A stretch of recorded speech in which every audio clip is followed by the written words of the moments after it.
the mighty and resilient Merrimack River, carving through the communities of our great region.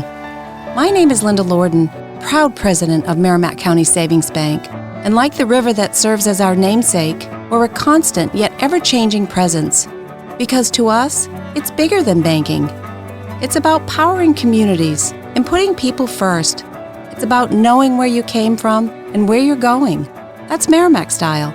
Visit us at themerrimack.com.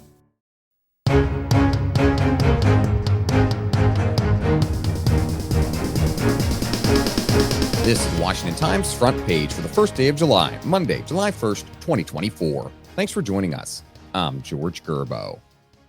Panicked Democratic insiders say President Biden could be pushed aside or voluntarily give up the nomination and endorse a replacement in the aftermath of his debate performance.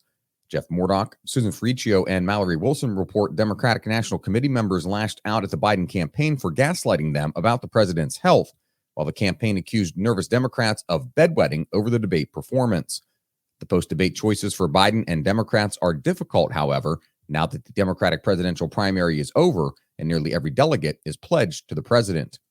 Biden allies rushed over the weekend to ease concerns about his campaign by showing unwavering public support, even as many grumbled the campaign wasn't taking seriously enough the fallout from his bad debate performance. The Supreme Court has ruled that courts should no longer defer to government agencies' interpretations of federal law in cases where what Congress wrote is ambiguous.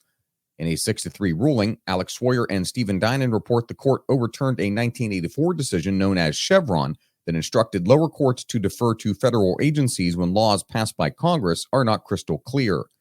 The 40-year-old decision has been the basis for upholding thousands of regulations by dozens of federal agencies, but has long been a target of conservatives and business groups who argue that it grants too much power to the executive branch. The court also ruled 6-3 that a law passed in the wake of the Enron scandal that criminalizes obstruction of an official proceeding can't be expanded to include Trump supporters who rioted at the U.S. Capitol on January 6, 2021. Alex and Stephen report Friday's ruling erased a conviction of Joseph Fisher, who was in Washington that day for a Trump-led rally before leaving town. After learning of the crowd at the Capitol, he and his companion returned, though not until after the Electoral College counting was suspended. A U.S. District Court judge in the District of Columbia had initially sided with Fisher and dismissed the charge, ruling that the law didn't apply to the events of January 6th. The Circuit Court had then reversed that decision.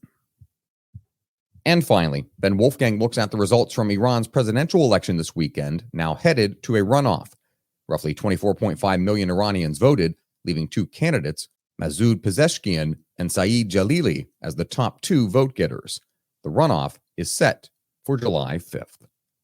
Find all of today's front page stories at WashingtonTimes.com/front page or on the Washington Times app, and find us wherever you get your podcasts. You can also find us on social media at Wash Times for breaking news, sports, commentary, and more. For the Washington Times, I'm George Gerbo.